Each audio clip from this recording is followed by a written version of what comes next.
ఓం శ్రీమాత్రే నమః. శ్రీ లలితా రహస్య సహస్రనామ స్తోత్రరత్నం భాష్యం. వ్యాఖ్యాత శ్రీ గుండ్ల పుండరీకాక్షరావు గారు. ఇప్పుడు 571వ నామం. మహాప్రళయ సాక్షిణి. మహాప్రళయ సాక్షిణ్యై నమో నమః. మహాప్రళయ సాక్షిణి అంటే మహాప్రళయ కాలం నందు సాక్షిభూతురాలు. మహాప్రళయ సాక్షిణిగా ఉన్న శ్రీమాతకు నమస్కారం. ప్రళయం అంటే లీనమవడం. మహాప్రళయ కాలంలో పరమశివుడు తాండవం చేస్తుంటాడు. అప్పుడు సర్వప్రాణులకు భయం. దానికి సాక్షి ఒక్క శ్రీమాతయే. మహాప్రళయంలో బ్రహ్మ, విష్ణు, రుద్ర, ఈశ్వరులు పరమశివునిలో లీనమవుతారు. ఇహ ఎవరు ఉండరు. అప్పుడు పాశాంకుశ ధనుర్బాణాలను 4 చేతుల్లో ధరించిన శ్రీదేవి మాత్రమే ఉంటుంది. 572వ నామం. పరాశక్తి. పరాశక్తి నమో నమః. పరాశక్తి అంటే మహోన్నతమైన శక్తి స్వరూపురాలు. పరాశక్తియగు శ్రీమాతకు నమస్కారం. పరాశక్తిలోనున్నది జ్ఞానాగ్ని అని తర్వాత నామాన్ని వసిన్యాదులు పలుకుతున్నారు. 573వ నామం. పరానిష్ఠ. పరానిష్ఠాయే నమో నమః. పరానిష్ఠ అంటే మహోన్నతమైన పరిసమాప్తి లేక జ్ఞానస్వరూపురాలు. అంటే మహోన్నతమైన పరిసమాప్తి లేక జ్ఞాన స్వరూపురాలు అని అంటున్నారు. పరానిష్ఠాయైన శ్రీమాతకు నమస్కారం. కట్టెలను ఏ విధంగా అగ్ని భస్మం చేయునో ఆ విధముగా సమస్త కర్మలను జ్ఞానాగ్నిలో భస్మము చేయము. అప్పుడు కర్మలు పూర్తిగా పరిసమాప్తమవును అని శ్రీకృష్ణ పరమాత్మ భగవద్గీతలో చెప్తున్నారు. అందువలన జ్ఞానం కంటే పవిత్రమైంది మరొకటి లేదు. జ్ఞానమే పరమాత్మ, అమ్మవారు. జ్ఞానాగ్నిని పొందినప్పుడు శుద్ధ చైతన్య స్వరూపుడవుతాడు మానవుడు. అప్పుడు అతను పొందే స్థితే పరానిష్ఠ. 574వ నామం. ప్రజ్ఞాన ఘనరూపిణి. ప్రజ్ఞాన ఘనరూపిణ్యై నమో నమః. ప్రజ్ఞాన అంటే ప్రజ్ఞానమే. ఘన ఘనీభవించిన, రూపిణి రూపముగా కలది. ప్రజ్ఞానమే రూపముగా గల శ్రీమాతకు నమస్కారం. పరానిష్ఠలోని ప్రకృష్టమైన జ్ఞానము ఘనీభవించిన రూపమే శ్రీ లలితా పరమేశ్వరి. రామో విగ్రహవాన్ ధర్మ అనినట్లుగా శ్రీ లలితా పరమేశ్వరి జ్ఞానస్వరూపిణి అనగా శ్రీశైల జ్ఞాన ప్రసూనామికగా భక్తులకు జ్ఞాన పుష్పాలని ప్రసాదిస్తోంది. సర్వత్రా వ్యాప్తమై ఉన్న ఆత్మజ్ఞానమే మాత ప్రజ్ఞాన ఘనరూపిణి. సముద్రంలోని నీరు ఎక్కడ చూసినా ఒకే రుచిగా ఉన్నట్లు జ్ఞానం లోపల బయట సర్వత్రా ఒకటిగానే ఉంది. 575వ నామం. మాధ్వీపానలస. మాధ్వీపానాలసాయే నమో నమః. మాధ్వీపాన అలస ద్రాక్షరసము త్రాగుటచే అలసత్వమును పొందినది. అలసత్వం అంటే నిశ్చల మనస్సు అనే భావం మనం గ్రహించాలి. మాధ్వీపానాలస అయిన శ్రీమాతకు నమస్కారం. యోగ సాధకుడు షట్చక్ర భేదన చేసి బిందుమండలంలోని సుధారసాన్ని తన శరీరమంతటా సర్వత్రా తడిసి ఉంటుంది. ఆ స్థితిలో సాధకుడు అమితానందాన్ని పొందుతాడు. ఆ ఆనందం అమృతం సేవించిన తర్వాత పొందిన అలసత్వం మాధ్వీ రసం సేవించిన ఆనందం అంతటిది. 576వ నామం. మత్త. మత్తాయే నమో నమః. మత్త అంటే అమృతం సేవించుటచే కలుగు బ్రహ్మానందం అనే మత్తుతో నిండినది. బ్రహ్మానందం అనే మత్తులో ఉన్న శ్రీమాతకు నమస్కారం. 577వ నామం. మాతృకావర్ణరూపిణి. మాతృకావర్ణరూపిణి అయి నమో నమః. మాతృకావర్ణరూపిణి అంటే ఆ నుండి క్షాకారం వరకు గల అక్షరాలను మాతృకావర్ణాలు అంటారు. మాతృకావర్ణాలు రూపంగా గల శ్రీమాతకు నమస్కారం. శివుడు తన ఇచ్ఛాశక్తితో పుట్టించినవి మాతృకావర్ణాలు. జ్ఞానార్ణవంలో అకారః ప్రథమో దేవి క్షకారోంత్యః తథా పరం అక్షమాలేతి విఖ్యాత మాతృకావర్ణరూపిణి. అకారం నుండి క్షకారం వరకు గల అక్షర సముదాయమే ఈ నామం. అకారం నుండి క్షకారం వరకు గల వర్ణాలు అక్షరమాల.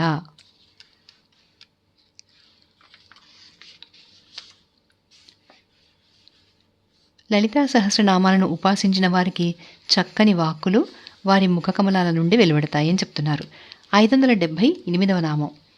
మహాకైలాస నిలయాయే నమో నమః. మహాకైలాస నిలయ అనేది 578వ నామం.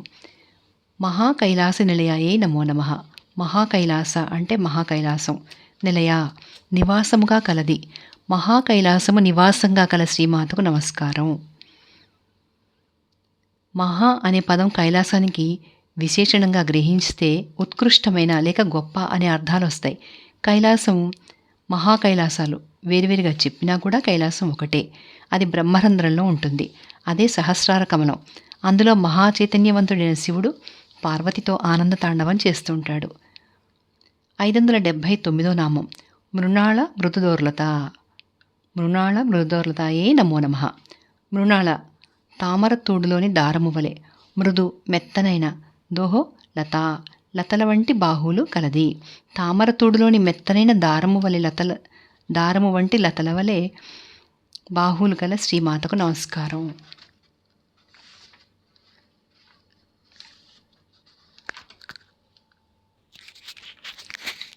508వ నామం 580వ నామం మహనీయ. మహనీయాయే నమో నమః.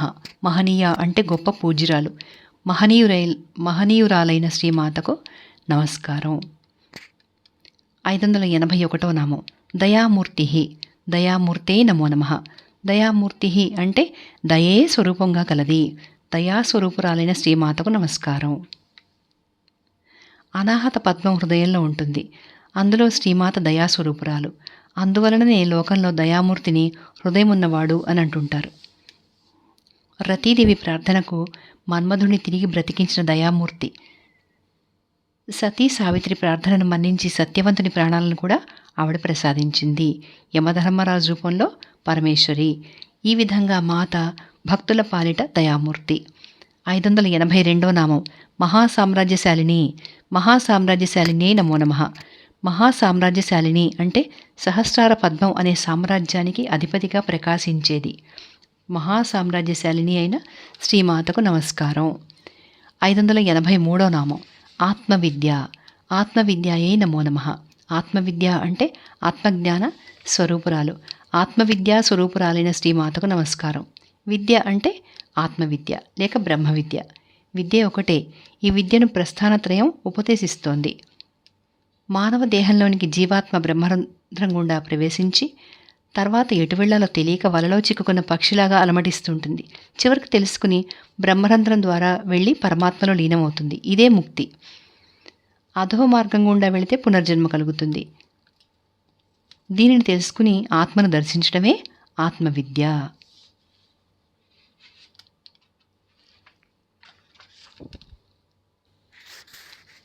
మహావిద్య. 584వ నామం మహావిద్య. మహావిద్యాయే నమో నమః. మహా ప్లస్ విద్య, గొప్ప జ్ఞాన స్వరూపురాలు. అంటే మహా విద్య అంటే గొప్ప జ్ఞాన స్వరూపురాలు. మహా జ్ఞాన స్వరూపురాలైన శ్రీమాతకు నమస్కారం. దశమహావిద్యలను కూడా మహావిద్యలు అంటారు. అవి కమల, బగళ, భువనేసి, భైరవి, ధూమావతి, చిన్నమస్త, తార, కాళి, మాతంగి, షోడసి. ఇవి మంత్ర విద్యలు. శ్రీ విద్యను కూడా మహావిద్య అంటారు. ఈ విద్యలో త్ర్యక్షరి, పంచదశి, షోడశి మంత్ర విద్యలున్నాయి. ఇవి కూడా ఆత్మవిద్యను ప్రసాదిస్తాయి. సర్వ విద్యలలోకెల్లా ఆత్మవిద్య చాలా గొప్పది. ఆత్మవిద్య వలనే పరమాత్మను దర్శిస్తాము. 585వ నామం శ్రీవిద్య. శ్రీవిద్యాయే నమో నమః. శ్రీ అంటే లలితామాత. విద్య యంత్ర తంత్ర మంత్రాలను గురించి చెప్పేది. శ్రీ విద్యా స్వరూపురాలైన శ్రీ లలితామాతకు నమస్కారం. త్రిపుర సుందరి మంత్రం శ్రీ విద్య రెంటికి అభేదం అంటే రెండు ఒకటే అని అర్థం. యంత్ర తంత్ర మంత్రాలలో శ్రీ విద్యయే గొప్పది. శ్రీ విద్య శివశక్తుల సామరస్యాన్ని పొందిన రూపం కనుక శ్రీ లలితామాతను పురుష రూపంలో కానీ స్త్రీ రూపంలో కానీ మనం ధ్యానం చేయొచ్చు. లేక నిర్గుణ పరబ్రహ్మంగా భావించి ధ్యానం చేసి నిర్గుణ బ్రహ్మంలో ఐక్యం కావచ్చును.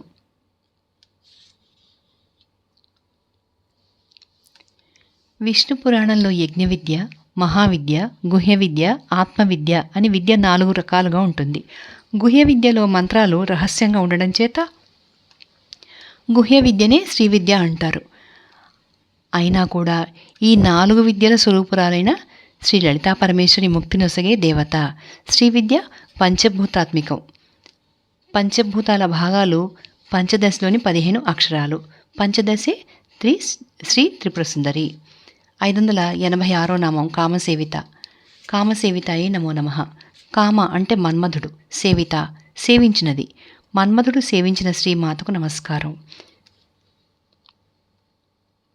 శివుని మూడవ కంటికి భస్మమైన మన్మధుడు శ్రీమాత అనుగ్రహించే అనంగుడుగా అనగా దేహం లేనివాడిగా జన్మించి సృష్టికి సహాయకారిగా ఉన్నాడు. మన్మధుడు అవయవాలు లేకపోయినా శ్రీమాతను అర్చించి శ్రీవిద్యా మంత్రాన్ని ఉపాసించి తరించాడు. ఇప్పుడు 587వ నామం శ్రీ షోడశాక్షరీ విద్య. శ్రీ షోడశాక్షరీ విద్యాయే నమో నమః. శ్రీ అంటే శ్రీతో కూడిన, షోడశ ప్లస్ అక్షరీ ప్లస్ విద్య 16 అక్షరములు గల విద్య. శ్రీ షోడశాక్షరీ విద్యా స్వరూపిణి అయిన శ్రీమాతకు నమస్కారం. శ్రీ విద్య షోడశాక్షరి మంత్రాన్ని గురూపదేశంతో నేర్చుకోవాలని చెప్తున్నారు. అలా నేర్చుకోకుండా జపిస్తే యోగిని గణాలకు ఆహారమే నశిస్తాడు అని చెప్తున్నారు. 588వ నామం త్రికూట. త్రికూటాయై నమో నమః. త్రికూట అంటే 3 కూటములు కలది. త్రికూట రూపమున ఉన్న శ్రీమాతకు నమస్కారం. 3 సంఖ్యలు కలవి అన్నీ త్రికూటాలే. త్రికూట స్వరూపిణి దేవి. త్రిమూర్తులు బ్రహ్మ విష్ణు రుద్రులు. త్ర్యవస్థలు జాగ్రత్ స్వప్న సుషుప్తి. త్రిగుణాలు సత్వ రజస్తమో గుణాలు. త్రిలోకాలు భూ భువ స్వర్లోకాలు. పీఠత్రయాలు జాలంధర పీఠం, ఓడ్యానపీఠం, శ్రీపీఠాలు. కూటములు వాగ్భవ కామరాజ కూటములు. శక్తి కూటాలు ఇవి. త్రికరణాలు అవి కూడా 3, మనస్సు వాక్కు కాయము. త్రికర్మలు యజ్ఞము, వేదాధ్యయనము, దానము. త్రికాండములు కర్మకాండ, ఉపాసనాకాండ, జ్ఞానకాండ. త్రిదండాలు వాగ్దండము, మనోదండము, కాయదండము. త్రిమాతలు మహాకాళి, మహాలక్ష్మి, మహాసరస్వతి. త్రిమతాలు ద్వైత, అద్వైత, విశిష్టాద్వైత. ప్రస్థానత్రయం భగవద్గీత, ఉపనిషత్తులు, బ్రహ్మసూత్రాలు. త్రివేదాలు రుక్, సామ, యజుర్వేదాలు. త్రిసంధ్యలు ప్రాతః, మాధ్యాహ్నిక, సాయంకాల సంధ్యలు. 3 అగ్నులు గార్హ్యపత్యము, దక్షిణాగ్ని, అహవనీయము. త్రివిధ జపాలు వాచికము, ఉపాంశువు, మానసికము. త్రివిధ జీవులు విశ్వడు, తైజసుడు, ప్రాజ్ఞుడు. ప్రాణాయామం అది కూడా 3 రకాలు. రేచక, పూరక, కుంభకాలు. శ్రీచక్రంలోని త్రికోణంలోని 3 భుజాలందు త్రిసంఖ్య కలవి స్థిరమై ఉంటాయి. ఇది త్రికూట అనే నామానికి మనం చెప్పుకుంటున్న అర్థాలు, దాని విశిష్టత. 589వ నామం కామకోటిక. కామకోటికాయే నమో నమః. కామకోటిక శివునితో ఐక్యమైనది. కామకోటిక రూపంలో ఉన్న శ్రీమాతకు నమస్కారం. శివశక్తులు కలిసిన పరబ్రహ్మ స్వరూపము కోటిక, అనేకమైన. కామ కోరికలను కామాక్షి దేవత భక్తులకు ప్రసాదిస్తూ ఉంటుంది. అలాంటి కామకోటిక రూపంలో ఉన్న శ్రీమాతకు నమస్కారం. 590వ నామం కటాక్ష కింకరీభూత కమలాకోటి సేవిత. కటాక్ష కింకరీభూత కమలాకోటి సేవితాయే నమో నమః. కటాక్ష అంటే క్రీగంటి చూపులకు, కింకరీభూత సేవకురాండ్రుగా ఉన్న, కమలా కోటి కోట్ల కొలది లక్ష్మీదేవుల యొక్క సేవిత సేవలందుకొనుచున్నది. కటాక్ష మాత్రము చేతనే సేవకురాండ్రైన 576 కోట్ల లక్ష్మీదేవులచే సేవలందుకుంటున్న శ్రీ లలితామాతకు నమస్కారం. అంటే కోట్ల కొలది లక్ష్మీదేవులే అమ్మవారి కృపాకటాక్షం కోసం సేవిస్తున్నారు. ఇహ మనం సేవిస్తే అమ్మ మనపై కృపాకటాక్ష వీక్షణం బ్రహ్మపర్యంతం ప్రసరింపజేస్తూ ఉంటుంది. శ్రీమాత దర్శన సందర్భంలో శ్రీమాత నయనాలను భక్తిభావంతో దర్శించాలి అని చెప్తున్నారు. 591వ నామం శిరస్థిత. శిరస్థితాయే నమో నమః. శిరః స్థిత శిరమున బ్రహ్మరంధ్రమందున శ్రీదేవి అంటే శ్రీమాత. బ్రహ్మరంధ్రంలో గురు రూపంలో ఉన్న శ్రీమాతకు నమస్కారం. అది శిరస్థితాయే నమో నమః. 592వ నామం చంద్రనిభ. చంద్రనిభాయే నమో నమః. చంద్ర అంటే చంద్రునితో, నిభ సమానమైనది. షోడశ కళాప్రపూర్ణుడైన చంద్రునితో సమానమైన శ్రీమాతకు నమస్కారం. 593వ నామం ఫాలస్థ. ఫాలస్థాయే నమో నమః. ఫాలస్థ లలాటమున భువనేశ్వరి రూపంలో ఉన్నది. లలాటమున హృల్లేఖ భువనేశ్వరి రూపంలో హ్రీంకార బీజంతో ఉన్న శ్రీమాతకు నమస్కారం. 594వ నామం ఇంద్రధను ప్రభా. ఇంద్రధను ప్రభాయే నమో నమః. ఇంద్రధనుస్సు వంటి ఫాలభాగం, ప్రభా కాంతి కలది. ఇంద్రధనుస్సు వంటి కాంతిగల శ్రీమాతకు నమస్కారం. ఫాల ప్రదేశంలో బిందువు పైభాగంలో 7 వర్ణాలతో ఇంద్రధనుస్సు వలె అష్టమి నాటి అర్ధచంద్రాకారంగా ఉంది. స్ఫటిక, ధూమ్ర, నక్షత్ర, ఖద్యోత, దీప, సువర్ణ, నవరత్నాది ప్రభాయుక్తము. ఫాలస్థ నామంలో ఫాలభాగంలో భృకుటి స్థానం బిందువు. ఆ బిందువుపై అర్ధచంద్ర రూపంగా ఉండేదే ఇంద్రధనుస్సు. ఇంద్రధనుస్సు వల్లే ఉన్న ఫాలము అష్టమి నాటి చంద్రబింబము. అందుగల భృకుటి ఆజ్ఞాచక్రంలోని బిందువు. అష్టమి చంద్ర విభ్రాజ దళికస్థల శోభిత అన్నారు. అందుకే 595వ నామం హృదయస్థ. హృదయస్థాయే నమో నమః. హృదయస్థ హృదయమందునది. సంకల్ప స్థానమగు హృదయమందున శ్రీమాతకు నమస్కారం. కంఠంలో స్వరపేటిక కింద నుండి జానెడు కిందికి, నాభి నుండి జానెడు పైకి లెక్కించి సరిగ్గా 2 ఎక్కడ మధ్యలో తాకుతాయో అది హృదయంలో ఉండే పరమాత్మ స్థానం. మళ్ళీ ఒకసారి రిపీట్ చేస్తాను. కంఠంలో స్వరపేటిక నుండి జానెడు కిందికి, నాభి నుండి జానెడు పైకి లెక్కించి సరిగ్గా 2 ఎక్కడ మధ్యలో తాగుతాయో అది హృదయంలో ఉండే పరమాత్మ స్థానం అని చెప్తున్నారు.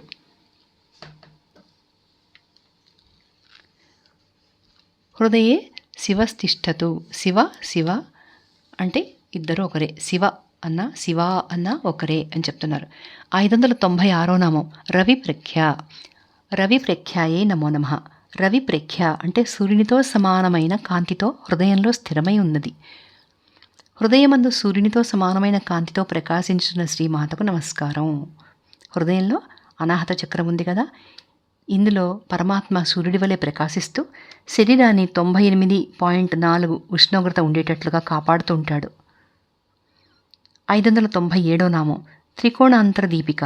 త్రికోణాంతరదీపికాయే నమో నమః. త్రికోణ ప్లస్ అంతర, మూలాధారంలో త్రికోణంలో, దీపిక అగ్నివలె ప్రకాశించుచున్నది. మూలాధార పద్మకర్ణికలో త్రికోణంలో అగ్నివలె ప్రకాశించుతున్న శ్రీ లలితామాతకు నమస్కారం. 598వ నామం దాక్షాయణి. దాక్షాయణ్యే నమో నమః. దాక్షాయణి అంటే దక్షిణి కుమార్తె. ప్రజాపతి దక్షిణి కుమార్తె రూపంలో ఉన్న పరమేశ్వరికి నమస్కారం. శ్రీదేవి భక్తుల కోరిక ప్రకారం వారికి కుమార్తెగా జన్మించి పరమశివుని భర్తగా పొందిన సాధ్వి. 599వ నామం దైత్యహంత్రి. దైత్యహంత్రే నమో నమః. దైత్య అంటే మహిషాసుర, భండాసురాది రాక్షసులను, హంత్రి చంపినది. మహిషాసురాది రాక్షసులను దుర్గారూపం ధరించి సంహరించిన శ్రీమాతకు నమస్కారం. దితి సంతానం దైత్యులు. వీరిని రాక్షసులని, ఆసురులని అంటారు. వీరు ధర్మానికి వ్యతిరేకం, వేద ధర్మాలను వ్యతిరేకిస్తారు. వీరు తమోగుణం ప్రధానంగా కలవారు. వీరిని శ్రీదేవి తన 10 అవతారములతో సంహరించి ధర్మ సంస్థాపన చేసింది. నారాయణ దశాకృతి అన్నారు. అందుకే ఇప్పుడు 600వ నామం దక్షయజ్ఞ వినాశిని. దక్షయజ్ఞ వినాశిన్యే నమో నమః. దక్షయజ్ఞ దక్ష ప్రజాపతి చేసిన యజ్ఞమును నాశిని నశింపజేసింది. దక్షయజ్ఞాన్ని నాశనం చేసిన శ్రీమాతకు నమస్కారం. దక్ష ప్రజాపతి యజ్ఞం చేయడానికి దేవతలందరినీ ఆహ్వానించాడు. అందరూ వచ్చారు. యజ్ఞం సాగుతోంది. కానీ అల్లుడు శివుని, కుమార్తె అయిన సతీదేవిని ఆయన ఆహ్వానించలేదు. సతీదేవి తండ్రి పిలవకపోయినా యజ్ఞం చూడ్డానికి వెళ్ళింది. అక్కడ ఆయన చేత అవమానభరితమై తన యోగాగ్నిచే భస్మమైంది. శివుడు ఆగ్రహం చెంది వీరభద్రుని సృష్టించాడు. వీరభద్రుడు దక్షయజ్ఞాన్ని నాశనం చేసి దక్షిణి శిరస్సును ఖండించి యజ్ఞంలో పడేశాడు. ఈ విధంగా దక్షయజ్ఞం నాశనం చేసింది. ధర్మయుక్తంగా చేయని యజ్ఞాలను శ్రీమాత నశింపచేస్తుంది. దక్షిణి యజ్ఞం నాశనం చేసింది కనుక దక్షయజ్ఞ వినాశిని. ఇప్పుడు మొత్తం ఈ 15వ విభాగానికి సంబంధించిన సారాంశం చెప్పుకుందాం. 15వ విభాగంలో 535వ నామం నుంచి 600 నామాల దాకా మనం చెప్పుకున్నాం. శ్రీమాత ఈ నామాలలో వైదిక మంత్రాలతో అర్చించబడుతోంది. యజ్ఞములలో స్వాహారూపంలోనూ పితృకార్యములలో స్వధారూపంలోనూ అర్చించబడుతున్న జ్ఞానస్వరూపిణి. వేదాది శృతులలోనూ స్మృతులలోనూ తానే శ్రేష్ఠురాలుగా వర్ణితమైంది. భక్తులకు పుణ్యాన్ని ప్రసాదిస్తుంది. పుణ్యములొసగు భాగవతాది గ్రంథాలు వినుటయందు వాటిని కీర్తించుటయందు మిక్కిలి ఇష్టురాలు. శచీదేవిచే అర్చనలు పొంది ఆమె పాతివ్రత్యాన్ని రక్షించిన మహనీయురాలు. భక్తుల కర్మబంధాలను నశింపజేస్తుంది. మాత అందమైన కురులు కలది. శివుని విమర్శరూపిణి, విద్యారూపిణి. పంచభూతాలను సృష్టించింది. భక్తుల సర్వవ్యాధులను శమింపజేసి సర్వమృత్యువులను నివారిస్తుంది. అనాది. త్రిమూర్తులను సృష్టించింది. అచింత్యమైన రూపం గలది. భక్తులను కలిపురుషుడు పెట్టే బాధల నుండి తప్పిస్తుంది. పాపాలను నశింపజేస్తుంది. కాత్యాయని మాతగా భక్తుల కోరికలను అనుగ్రహిస్తుంది. భక్తులను మృత్యుని జయించిన మోక్షరూపిణిగా భక్తులకు దర్శనమిస్తుంది. విష్ణువు చేసే సేవలు అందుకుంటుంటుంది. మాత దానిమ్మ పువ్వు వంటి వర్ణంతో, తాంబూలము సేవించిన ఎర్రని నోటితో, లేడి కన్నుల వంటి కన్నులతో అందరినీ మోహింపచేస్తుంది. ఈ జగత్తులో ముఖ్యురాలుగా భక్తులకు సుఖాలను ప్రసాదిస్తుంది. సూర్యుని వలె అందరికీ మిత్రుని వలె ఉపయోగపడుతుంది. భక్తులకు నిధి వంటిది. జగత్తును క్రమపద్ధతితో నడిపిస్తుంది. చరాచర భూతాలకు ప్రభవి. భక్తులకు మిత్రుని వలె దుఃఖాలను పోగొట్టి సుఖాలను ప్రసాదిస్తుంది. ప్రళయకాలంలో సాక్షిగా మాత్రమే పరాశక్తి రూపంలో ఉంటుంది. శ్రీమాత శక్తి స్వరూపురాలు, ఇంకా జ్ఞానస్వరూపురాలు. జ్ఞానం విగ్రహ రూపాన్ని దాల్చిన విధంగా ఉంటుంది. సహస్రారంలో గల చంద్రమండలంలోని అమృతాన్ని త్రాగి మత్తును అనగా అలసత్వాన్ని పొందింది. 50 వర్ణాలు రూపుదాల్చిన మాలగా ఉన్న రూపం గలది. బ్రహ్మరంధ్రాన గల మహాకైలాస సామ్రాజ్యంలో మృదువైన బాహులతలతో ఆసీనురాలైంది. మహనీయురాలు, దయా స్వభావం గలది. సహస్రార పద్మానికి అధిపతి అయి శరీరమంతటినీ పాలిస్తోంది. ఉషనిషదాదుల యందు ఆత్మవిద్యా రూపంలో ఉంది. సర్వవిద్యలు, సర్వకళలు రూపుదాల్చిన మహనీయమూర్తి. పంచదశి, షోడశాక్షరీ విద్యాస్వరూపురాలు. త్రిసంఖ్య గల వాటన్నిటిని యందు ఉంది. శివస్వరూపం గలది. అనేక కోట్ల లక్ష్మీదేవతలను తన క్రీగంటి చూపులతో చూస్తూ వారి సేవలను అందుకుంటోంది. అష్టమి నాటి చంద్రబింబం వంటి ఫాలభాగ భృగుటియందు ఆజ్ఞాచక్రంలో బిందు రూపంలో ఉంది. ఆజ్ఞాచక్రంలో, ఓంకారంలో, అనాహత చక్రంలో సూర్యరూపంలో ఉండి సోహం మంత్రంచే భక్తులచే సేవితమవుతోంది. శ్రీచక్రమున త్రికోణంలో శ్రీమాత బిందు రూపంలో త్రిపురసుందరి దేవిగా ఉంది. దుర్గగా మహిషాసురాది రాక్షసులను సంహరించింది. వీరభద్రుని రూపంలో దక్షిణ యజ్ఞాన్ని కూడా ధ్వంసం చేసింది. తర్వాత నామాలు, తర్వాత విభాగం 16 అది వచ్చే వీడియో నుంచి చూద్దాం.